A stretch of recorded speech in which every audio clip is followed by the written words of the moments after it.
So I'm back with like a continuation of part three, and where I left off was the episode that I had at home, and me being basically embarrassed, but still realizing I had wonderful friends who really wanted to be there for me, staying downstairs and sleeping on enough, making like a slumber party and pallets and stuff like that to monitor me. Um, so the days went on and they were rough. Was having off and on episodes, not as bad, but still to the point of struggling to breathe and to get myself together. And had a heart monitor test that I had to take for 24 hours with the monitor on, and just to test my heart and see how it was doing. And those results came back fine.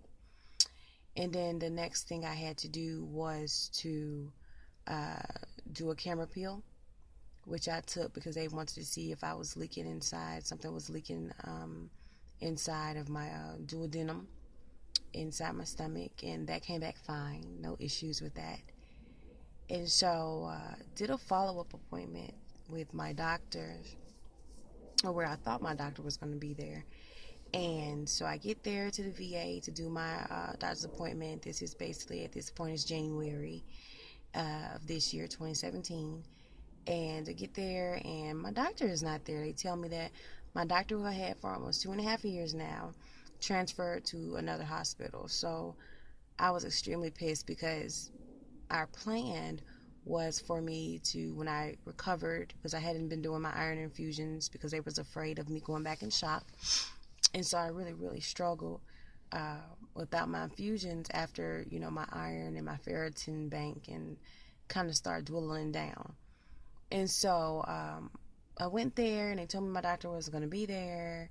And so I was pissed because it's like now I have to basically go through this whole new phase with this doctor who doesn't know what I've been going through. And my plan was for me to get a bone marrow biopsy to kind of weed out, or try to figure out if I had bone marrow damage, if I had any type of cancers or anything. So I was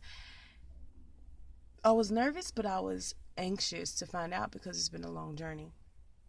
So I get there, and the doctors basically tell me, well, we're not doing a bone marrow biopsy.